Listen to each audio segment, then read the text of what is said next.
Assalamu alaikum. You're watching Views and News, and I'm Faisal Rehman live from our Islamabad studios. Today we'll be talking about the ongoing visit of the Prime Minister Shahbaz Sharif. As we all know that he is on a 3-day official visit to Turkey. Today he met the Turkish President Mr. Tayyip Erdogan in the presidential palace, and PM was accorded warm welcome upon his arrival. Interestingly now, when we talk about the bilateral trade or the bilateral engagement between these two countries, the kind of potential that we have seen over a period of time, that's enormous. But having said that, if you look at the number of total bilateral trade, that is very meager, hardly 500 million or something around that. Now, when we talk about the infrastructure development, or we talk about agriculture, we talk about joint ventures as far as military to military contact is concerned, a lot is happening.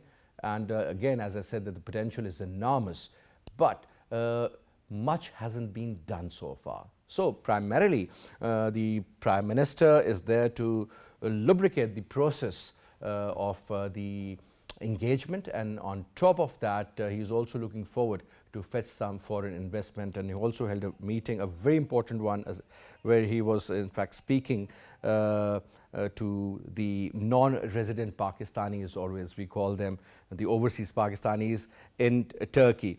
So primarily he has said that there is a keen desire in Pakistan to take this bilateral trade up to $5 billion in the next 2 years, that is 2 to 4. So 2024 is the in fact year set for this. And again, having said that, when we talk about the Turkish companies, if you remember this waste garbage, that particular project was also handed over to Turkey.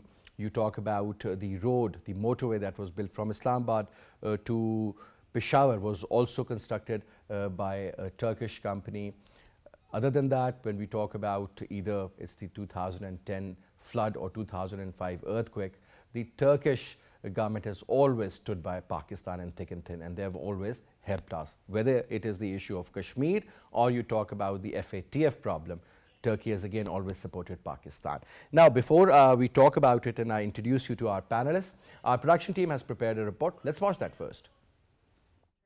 Prime Minister Shahbaz Sharif, through his recent intelligent and proactive development engagements with the friendly countries, is practically utilizing the crucial link between the economic interdependent development and a nation's rational foreign policy choices.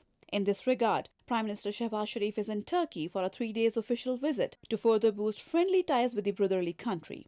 Prime Minister in his tweet regarding this visit said that it is a high time for Pakistan and Turkey to leverage their excellent bonds and freshen up their bilateral relations in order to synchronize with the evolving prospects of regional connectivity and shared developments. During this visit, Prime Minister, while addressing a dinner reception hosted in his honor by President of Union of Chambers and Commodity Exchanges of Turkey, urged the business community of Pakistan and Turkey to take the bilateral trade to $5 billion mark within next 3 years, and assured that this government will support all the respective entities to achieve this goal in all manners. The Prime Minister added that unfortunately, the historic friendship between Pakistan and Turkey does not reflect in the bilateral trade, which currently stands at $1.1 billion.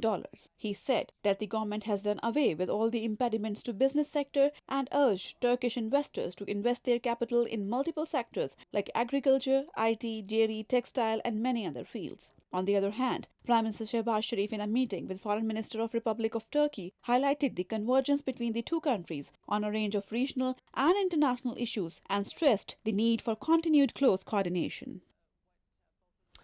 Prime Minister is there with his Foreign Minister Bilawal Bhutto, along with the Minister for Information Mariam Aurangzeb, as well as Minister for Defence Khwaja Asif Saab. So major ministers are also being a part of the delegation, so there are different areas that you can always talk about. Even in the field of media, the Turkish government has some very interesting proposals where they really want to make sure that this concept of Islamophobia should be actually told to people what exactly is going on.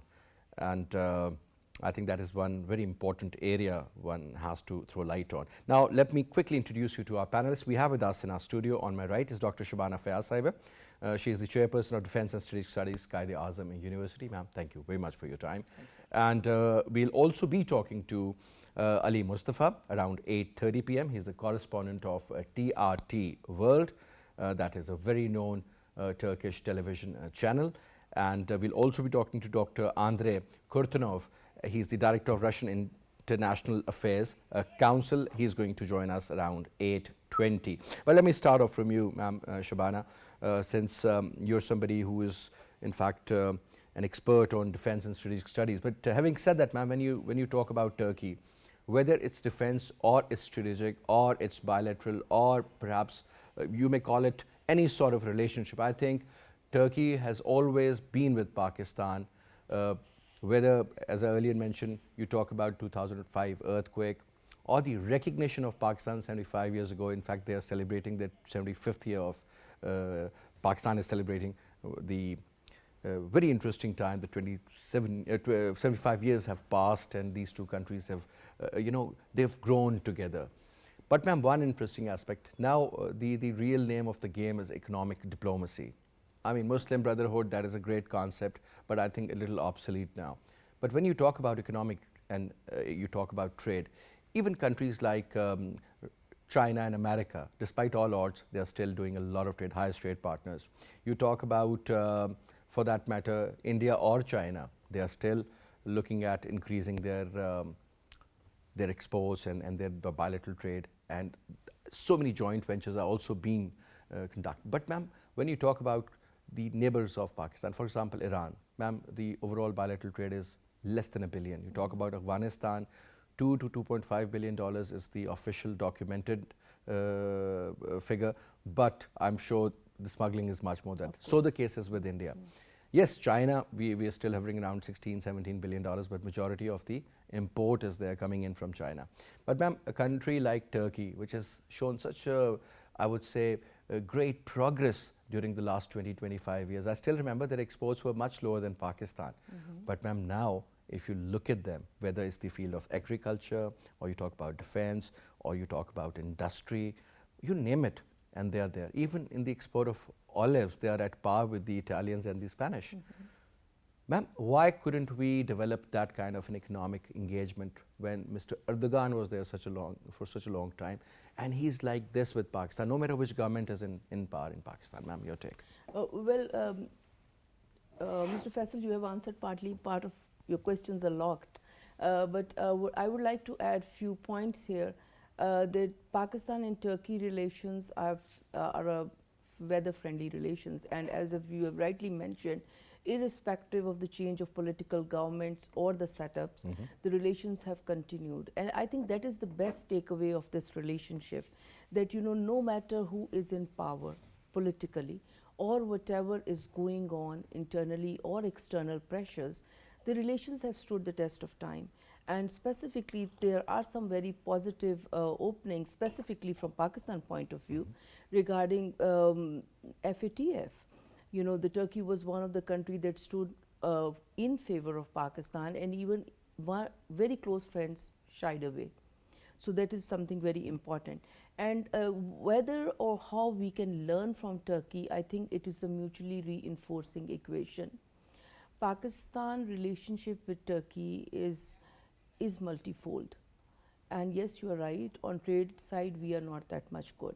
But I still see that there are a lot of openings, and there is a lot of work already been done. Prime Minister Shahbaz Sharif's current visit will cement that further. But this is not going to be the first step. The steps have already been taken, and they were taken more than 2 decades ago. And whether it was Benazir's Bhutto government, it was Nawaz Sharif's government, Gilani's in power, and the later governments, even the General Musharraf's government. All the steps, why? Because there is a clear perception on both sides that our national priorities at international level and national level coincide. And what is the centerpiece of, I think, the Turkey's success is that they have followed a model of inclusivity. Despite the system of governance, they are engaging, putting in the economic priorities and linking them with the geostrategic interest. They have interest with the European Union. They have interest stretching into the Middle East. They have interest stretching down to the Russia and Central Asia. And of course, they are cementing relations with others. So Pakistan, I think, has a lot to learn. And if we reinforce this relationship in a futuristic way, I think in all aspects, both can complement one another. Ma'am, we have also been joined in by Dr. Andrey Kortunov. Doctor, welcome to the show, and thank you very much for taking out your time and talking to PTV World. Now, first of all, sir, since we're talking about Pakistan-Turkey relationship and the kind of potential these two countries have as far as economic development is concerned, I think everybody is aware of that. When you talk about the defense area, again, a lot of potential is there, and they are really working on some mega projects. But sir, looking at the current scenario, I just fail to understand one thing.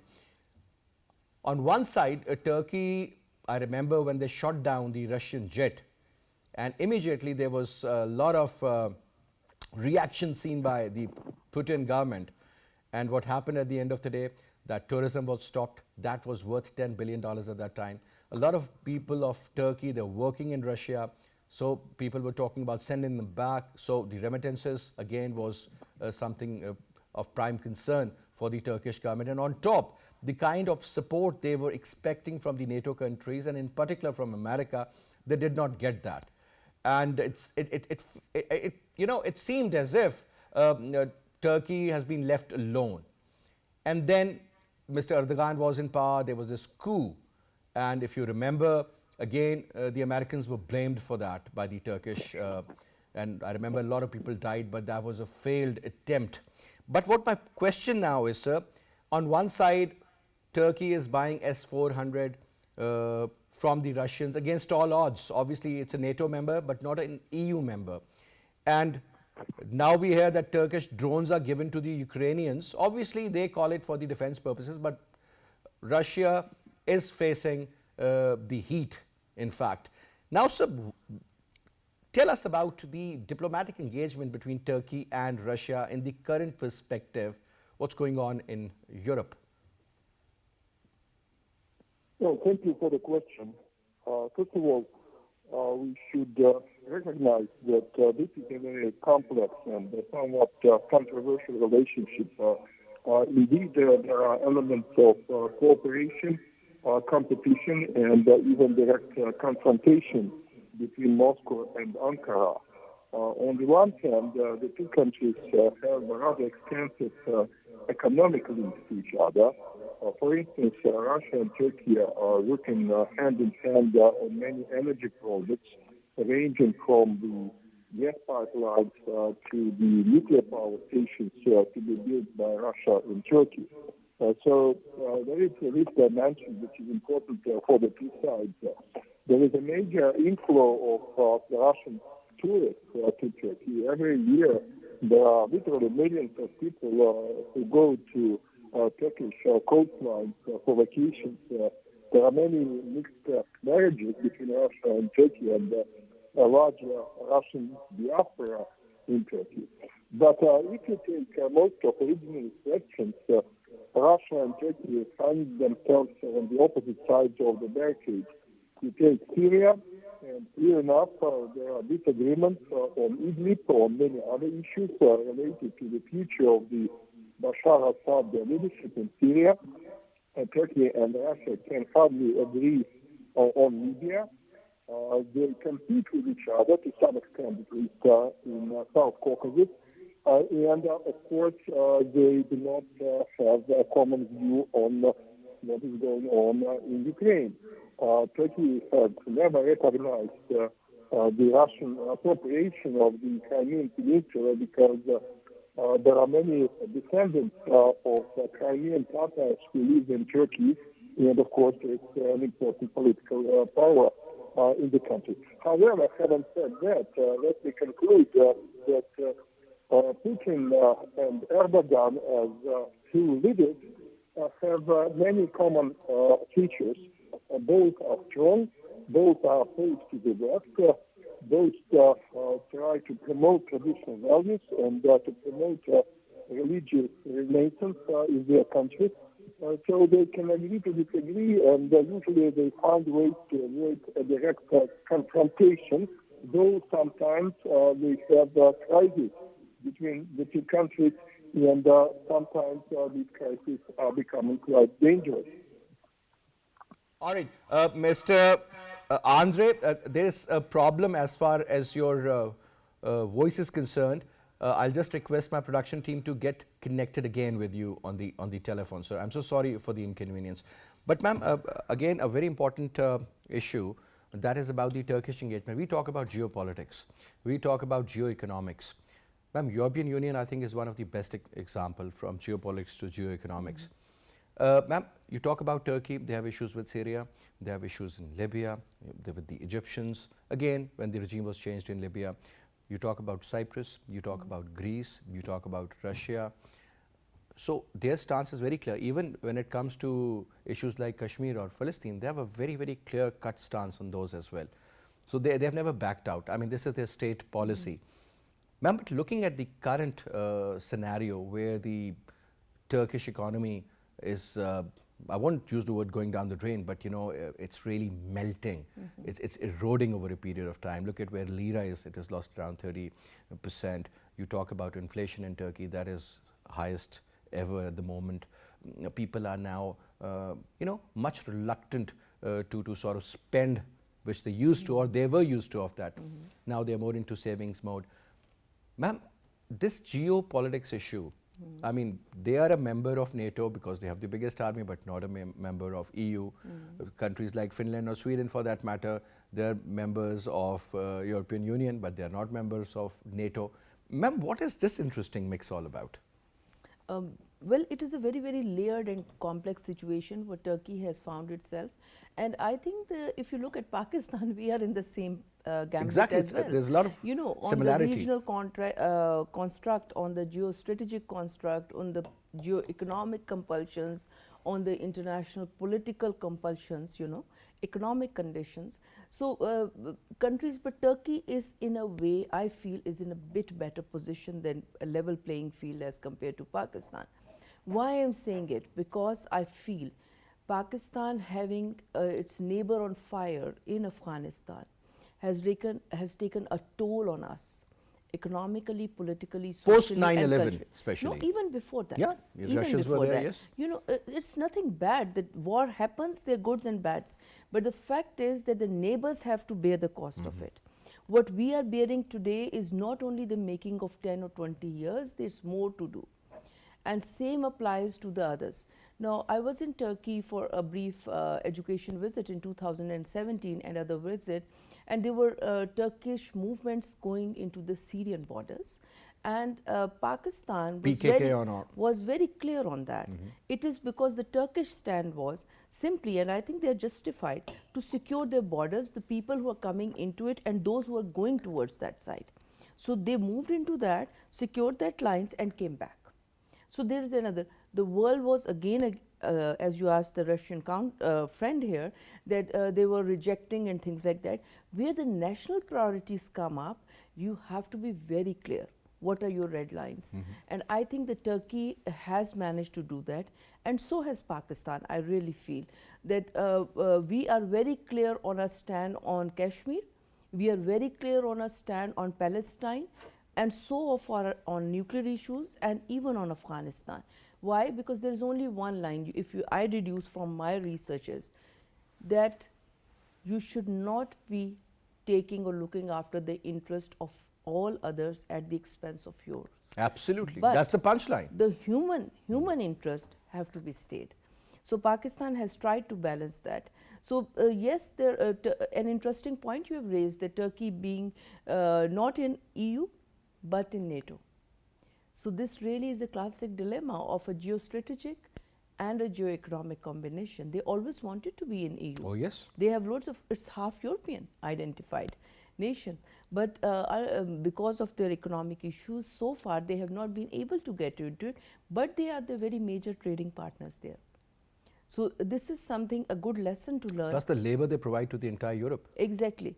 You'll find so many people in Scandinavia from Turkish origin, Kurd as they call them, yes. And even in countries like Germany, all over Europe, by the way. Because the manpower they are giving, the trained, technologically trained manpower, that is a basic source of human resource to I Europe. think human capital. And even to the Britain, you know, after the Britain withdrawal from the England withdrawal from European Union, they still are short of staff, and the Turkish as one of the highest priority of the trained people they're hardworking. Exactly, exactly, absolutely spot on. Just like a lot of Pakistanis are working in UAE or Saudi Arabia for that matter. Exactly. So there is a lot of importance of Pakistani labor for the, but Indians and Bengalis and people from Sri Lanka, even people from Nepal, I mean, they're really taking over in that particular regard as well. But ma'am, we have once again been joined in by Dr. Andrey Kortunov. Doctor, can you hear me clearly this time? Am I audible? Yes, I can hear you fine. Thank you, loud and clear. All right, a lot better now, a lot better. So yes, you were talking about the geostrategic importance of Turkey in the region. Obviously, every country has issues. Turkey has issues in the neighborhood as well. But tell us one thing: a country like Pakistan, which was recognized by Turkey at the very beginning when Pakistan came into being, so did Saudi Arabia, so did, in fact, Iran. Now, the question is that we are celebrating the 75th year of this friendship with the Turkish. Historical, cultural aspect is there as well. A lot of people talk about people-to-people contact should also be improved. The way the Turkish, they have set up their airport and the airline in particular, that is increasing their brand as Turkey, as we call it. And look at the number of people traveling to Turkey and from Turkey elsewhere as well. It has become the hub. Now, sir, looking at that particular aspect, do you think taking sides in Europe against Ukraine or in favor of Ukraine is going to be a challenge and a half for the Turkish government, especially when the entire West is supporting Ukraine? Well, I think that it is a challenge, but to be fair to President Erdogan, one should mention that Erdogan has always stood for Ukraine. He has never been complacent on this issue. He always supported the Ukrainian case, and he tried to convince President Putin that he should make some concessions, or at least he should go for some compromises on Ukraine. Erdogan wants to be a mediator between Russia and Ukraine. He offers Istanbul as a meeting point for the two delegations to get together and to come to a conclusion. But of course, you can hardly label Turkey as an honest broker, because it is not equally distanced from Russia and Ukraine. In this particular conflict, it stands firmly on the Ukrainian side. All right. That's a last quick comment. How soon you believe this Ukraine-Russia issue is going to be sorted out? Because now I was listening to the international Western media channels, and a lot of sanctions have been imposed. I mean, the energy export of Russia to European Union is well over $430 billion annually. So that's a huge amount. You think, sir, if this war prolongs, which it seems the West really wants that way, Russia might be in some sort of an economic trouble at some stage? Well, this is true, of course, but realistically, I think that we are coming to the end of the current cycle of escalation. The fighting, mostly in Donbass, in my opinion, will deplete the potential of the two sides before too long. Maybe in a week from now, maybe in 2 weeks from now, but we're likely to see at least a pause in the military operations there. And these pause might or might not be used for the diplomatic dialogue. We will have a window of opportunity. It is not likely to last for too long, but since both sides will need to resupply, to regroup, to bring reserves, I think that we might be able to resume some kind of diplomatic process maybe already in early June, and hopefully we will reach some agreement before the end of month. If we fail, I'm afraid there'll be another cycle of escalation, maybe in late June or in early July, and then the diplomatic solution will be postponed once again. All right, thank you very much, Dr. Andrey Kortunov, uh, for joining us. Now, we've also been joined in by Ali Mustafa on Skype. Ali Mustafa, as I earlier mentioned, is a correspondent of TRT World, the state television of Turkey. Thank you very much, Ali Mustafa, for talking to PTV World. Now, first of all, your take on this particular visit of the Prime Minister, first visit in the capacity of the Prime Minister, though he's been there a few times before also when he was the Chief Minister Punjab. A lot of people believe that they have got personal relationship as well and close family ties. But having said that, currently he's visiting in the capacity of the Prime Minister. How important is it? And the areas which came under discussion, would you like to throw light on that? Well, the fact that Prime Minister Shahbaz Sharif has been in power for a very short amount of time and he's making a 3-day visit to Turkey goes to show the importance that both these countries, Turkey and Pakistan, put on each other. And the fact that there has been turmoil in Pakistan, political, economic, for the past 6 months or a few months or so, uh, also is a extremely disturbing and concerning thing for Turkey, because for Turkey, a stable Pakistan means a stable Turkish geopolitical situation. And let me clarify, for the past 3 or 4 years, Turkey has been trying to create a sort of a regional network or a nexus with countries like Azerbaijan, with countries like Qatar, with countries like Malaysia, and of course, Pakistan, to offset what previously Turkey thought was a UAE or Saudi led regional role. Things have changed. Now, Turkey has really good ties with, or burgeoning ties, I should say, with the United Arab Emirates. It has decent ties with Saudi Arabia. It has mended fences with Israel. So the utility of Pakistan in Turkey's outlook might, on the face of it, seem diminished. But that's not the case. Turkey knows, as I mentioned, that if Pakistan is in trouble, Turkey's regional or global position will be in some sort of disturbance as well. So that is also very important. I still remember when the coup took place, which was a failed coup, of course, the Pakistani government was really worried.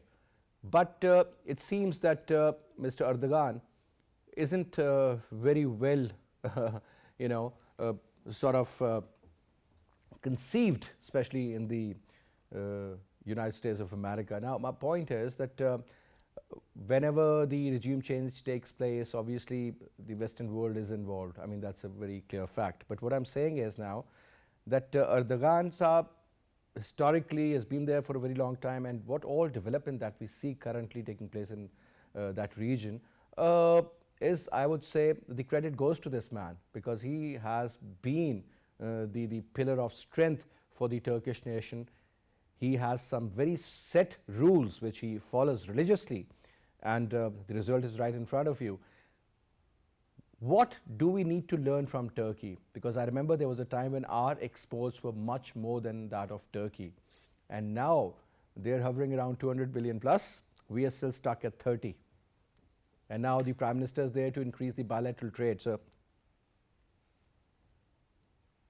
it is true that the United States has not had, well, ever since Joe Biden has been in power, or his White House, the US has had frosty relations with Turkey. In fact, till the Ukraine crisis or the war in Ukraine started, the United States was actively pursuing capture sanctions against Turkey over its purchase of the S-400 Russian missile defense system. It was trying to curtail Turkish economic activity with Iran, for example. But since the war in Ukraine, things have changed a bit, because Turkey's position geographically between yeah. East and West, diplomatically and internationally between Russia and Ukraine, and the fact that Turkey has provided Ukraine with the Bayraktar drones, which I have seen firsthand have been extremely effective against Russian artillery and tanks, goes to show that Turkey has a role to play. And there is realization in the United States as well, especially with the Biden administration recently saying it will green light the sale of F-16 fighter jets to Turkey, or newer F-16 fighter jets to Turkey. I think there is this realization there that you cannot do without Turkey. Having said that, the way the US is treating Turkey as opposed to how it's dealt with the Greeks or how it's dealt with the Ukrainians or other countries, for example, Sweden and Finland, as they push through or try to push through into NATO, goes to show that the United States still has some reservations when it comes to Turkey, and Turkey is aware of that. So Turkey will always try to find other ways. It won't They'll keep solely their rely options on the open. United Yeah. States. Absolutely. That makes a lot of sense. Last quick comment before I come back to the studio, and that is that looking at the geostrategic location of Turkey and the current issues they're having. For example, I'm not saying they're in conflict, but at least they're not complementing very well when it comes to. I'm talking about the Russian-Turkish relationship, talking about Greece, talking about Syrian issue, talking about Libya, talking about Israel, talking about, for that matter, so many other, Armenia for that reason. I remember when Pakistan and Turkish governments, they supported very openly for Azerbaijan, and there was a certain region captured by the Armenians that was eventually taken away from them. But what I'm saying is that the support of Turkey and Pakistan really was there, but that wasn't something which was, very well received by the Russians. Obviously, things sorted out. Everything went really well. Every issue was. So that means that deep down, the importance of Turkey is also recognized by the Russian government, by Kremlin. That's a very important question. And I think for our viewers, or for the benefit of our viewers in Pakistan and elsewhere, it's important to make them understand what is Turkey's position or Erdogan's position on Vladimir Putin and Russia. When it comes to the United States, it's either you're with us or against us. So that's why you have the East-West divide. When it comes to Vladimir Putin, he wants you to be his friend and his enemy at the same time. And nobody knows this better than Turkey or Recep Tayyip Erdogan. And the reason for that is that in your question, you mentioned a list of those countries that Turkey has been engaged in. Azerbaijan, Armenia, Nagorno-Karabakh, Libya, Syria, and Ukraine. Turkey has had to deal with Russia in all of these places because Russia has backed forces that have been fighting Turkey either directly or Turkish-backed forces. So Turkey realizes that the only way that Putin operates is that you have to engage with him, do business with him, even if you have fights with the Russians. And that's the Turkish position. It's quite a pragmatic position that many countries might not understand.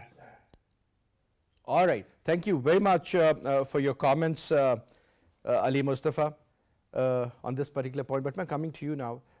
When you talk about the strategic relationship, obviously the Americans are having a strategic relationship with the Indians for various reasons, whether it's containment of China or otherwise. But remember, the Indians are playing their cards so well. They are buying cheap oil from Russia.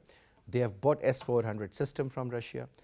Americans, despite signing BICA, and I mean, that's a very important document. I mean, you name it, and every single sort of support is there by the Americans for the Indians, whether you talk about transfer of technology, use of the bases, you talk about providing them drones, providing them so much of military hardware. I mean, they are there.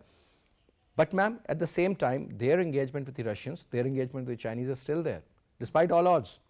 So they have a strategic relationship with the Russia, strategic relationship with the Americans, an economic relationship with the Chinese, and they are doing well. Why a country like Pakistan is asked to either do more, and if they do not do more, then they plan something else? Yes, I think India is the third largest world economy now, and their imports from Russia, despite the pressures, they are not actually pressurized because they are not in a position to be pressurized. I think that statement makes more sense. And, not in a position to be pressurized. Yeah. And we are in a position to be not pressurized, but in a way convincingly, through backdoor, convinced. Why? Because number one, our economy. Number two, our geostrategic compulsions. So, and number three is the infrastructural indigenous development and technological. On defense side, we are very good. On the economic side, we have a lot of homework to do. although we have the best of the best businessmen here, but the cost of production and the indigenous technology is much higher in Pakistan, and that is taking toll on Pakistan's overall international and national political and foreign relations. So you cannot blame that why we are convinced or not. This is a very, very simple formula. The US convinced us, we are out. US took us, we are in. No, the fact is that we have to be pragmatic and we have to be realpolitik at the same time. As very pointedly listed by the Ali Mustafa, that they know how to be a friend and the enemy at the same time. This is exactly what India is doing. They are towing the line. They have the very good trade relations with China and competing with China on all fronts. BICA ensures them intelligence gathering into Pakistan and others into China as well. And so does the Chinese. Their relationship with India is also cementing despite the competitions in Indian oceans. Similarly with Russia, they are not going to give up their ties. I still remember Mr. Xi Jinping in 2014 when he visited India. That was the time when the dharna was taking place in Islamabad D Chowk, and he was supposed to come to Pakistan, but he couldn't during that particular time period, but later on he did. But when he went to India, I still remember there was this headline that he said that we have enough wisdom to move on despite so many border issues. So we should keep them aside and trade aside. And see what happened in Ladakh. So many Chinese got killed, so many Indian soldiers were killed, and they were like daggers drawn, and they were like eye to eye over there in that particular region. But nothing except for a few applications which were eventually, it's all okay now, but at that time, they said, well, we have taken a stance and we will not let them. The constructive dialogue going on with them. We have the dialogue going on with India on water issues these days, last 3 days earlier. I think the lesson to be learned here is that every state, one cannot have that why they are doing it, why we are not. The fact is, all state has its positives and negatives. What Pakistan can offer to the world, India cannot. What Pakistan can and have done for Afghanistan, Russia cannot. Similarly, the Turkey cannot. So this equation has to be kept in mind.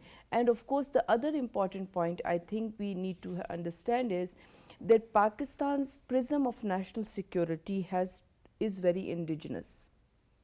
It cannot be dictated, and I am somehow very optimistic the way Pakistan has pursued its national interest. It is not only when we the talk defense. about the national interest or the national security policy, we always thought, and I still believe, that as if this document should be prepared by GHQ, the military, because it hovers around the external threat, the internal threat. Forget about these two. Now your food security is a part of it, your water security is part of it, your climate change issue is a part of it. This is what climate change is all about. I mean, there is no spring anymore. Exactly. Just imagine, there was winter and within a week it was summer. To cut the story short, the fact is, if you scan the papers, what is the baseline? That Pakistan's national outlook is a mix. People say it is geoeconomics, shift from geoeconomics to strategic to geoeconomics. I think it is a mix. It is a mix. It is a mix. So we should You be saying can't that separate we are shifting. geoeconomics from geopolitics. Exactly. And it's not a transformation process. They're all interlinked. So You're right. Pakistan is right on the path. We have cultivated a very trustful relationship with Russia. Of course, the Russians' relations with India are far deeper. So is the different equations. The plane we interact with the United States are different from the level of interactions between US and India. And their history is checkered. Our history has been phenomenal. We have been doing a lot of operations together, but there are issues as well. Trust deficit is the major one. China, as you have said, the Chinese have always advised us and to other parts of the world, to everybody, put the issues on the back burner, move forward. Regional connectivity, people's prosperity. I think Pakistan, just to be a part of CPEC and want to be a window for BRI success, is on that path. And the Turkey is interested into that too. And now when we talk about BRI, because this is exactly what I was coming to, this Belt and Road Initiative, obviously the Chinese, they also announced that they will be investing around 400 billion. That is almost around 1.8 1.8, not 1.3 times than the total GDP of Pakistan. If that money is invested in Iran in various infrastructure projects or otherwise, because Iran is also a gateway to Central Asia and elsewhere. If Pakistan is, because as long as there is trouble in Afghanistan, I think the importance of Pakistan is not going to be that much as compared to other countries. Because when you talk to Indians, they say, well, you know, if you will not allow us to use your roads to sort of deliver wheat to the Afghan people, we can always use the other route, that is Chabahar. Whenever, whether it was Mr. Rouhani or the current president or otherwise, they've always said that, you know, Chabahar is going to complement Gwadar. They are not in competition. This is what I've heard many times. But ma'am, I mean, it doesn't make sense to me, honestly speaking. Secondly, since Pakistan was always considered a country that was in the Saudi bloc, so that also has created a lot of differences. Or rather, it was said that, you know, a step towards Saudi Arabia means a step away from Iran. But now we see a different strategy in the Middle East. The Americans, Joe Biden is going to be there soon, and is going to visit a few countries, including Saudi Arabia. And then on top, the most interesting aspect is that the way the UAE government or Bahrain and even Saudi Arabia, they have shown their inclination towards Israel just to normalize the relationship, at least, and do some sort of trade and decrease the level of threat. I think that is working very well. Turkish are getting closer to Saudi, closer to Iran, though they have historical issues, even with the Russians, we just were talking about. Ma'am, how important the relationship between these two countries, Iran and Turkey, when it comes to the success of BRI? Well, a very interesting analysis that you have done is, if you look into the RCD, the very creation, that was into Iran, Turkey, Pakistan and other countries under US at that point construct back in the Cold War days. And yes, most of the people after Pakistan 1979 onwards into Afghanistan, you know, favored the Afghan jihad against infidels, so-called Russians. At that time we were supposed to be, and sectarian wise and otherwise, drifting into the Saudis. And but at the same time, I think the Pakistan's Iran policy has always, because it's a neighbor, you have to have a constructive relationship with Iran.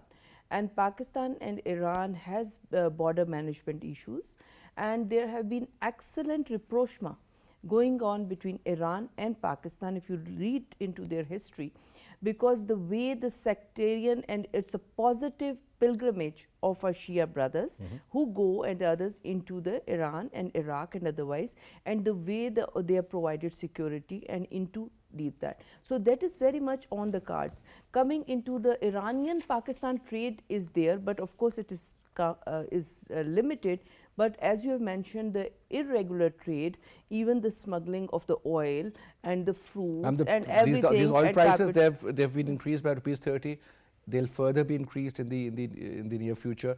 So the smuggling of fuel from Iran, which is still going on, is going to multiply. And others, you can get an Iranian oil. Oh, that's light blue in color. And the Balochis like it, and there is no issues about it. Why they shouldn't be liking it? We should in fact be importing it. And the whole project of the But ma'am, listen, again, another question, because forget about these sanctions. Now the important part, Ahmadinejad was the president, a very dynamic president of Iran. And I remember it was the last couple of months of the Pakistan People's Party's government. President Sardar was there, and he took a delegation to Iran where they were inaugurating that gas pipeline project. I remember the Iranians had completed it. They were inside the Iran area, that particular part, and inauguration took place, everything went. And then the Iranian government, despite all odds, asked Pakistani government that if they want some sort of an assistance, they can provide $250 million to construct the pipeline from their side, from our side actually. Nothing happened. That is again, of course, the other geostrategic factors that have been playing and having the this IPI project that later on became external, or the what you call the angels who work into Pakistan and deconstruct the things that should be in Pakistan, and these are external elements who are generated from outside to kill these projects. And I think another important point I would like to make is you said that Chabahar is in competition. If you look into all the last 2 decades government, the Pakistan's government has regularly tried to mollify India and Iran as well in their dialogues, in memorandums, that we have to complement one another. So Just if by there is a saying that, problem, can we do that? we can do it. Why cannot we do it? So this is something I think we as a researcher, I say, why we look at the world through our Indian prism. Indians also look at the world through Pakistani prisms. Okay, yes. Americans look at you through the Iran prism. We will continue to do that, but we also have to have another, and we are opening the other windows into that prism.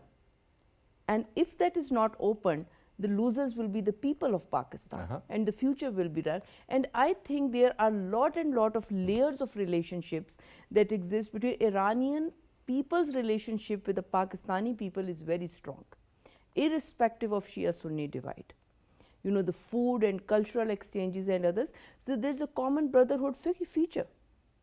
So it is above that, and the same applies to Turkish. You said in the beginning that maybe the Muslim Brotherhood and others, but the fact of the matter is, I've traveled and lived outside. You are identified by your origins, positively or negatively. It's a reality. And the fact for foreign policies is they must try to make it further. And I think our leaderships, it is a challenge for them. Will that identity card will overshadow the other cards? This is what $1 billion questions. Well, let's see what happens, but we can always hope and pray for the best. But thank you very much once again for your presence. And that's all we have for this hour. I'll see you inshallah tomorrow at 8:05 p.m. Till then, you take good care of yourself. Khuda Hafiz.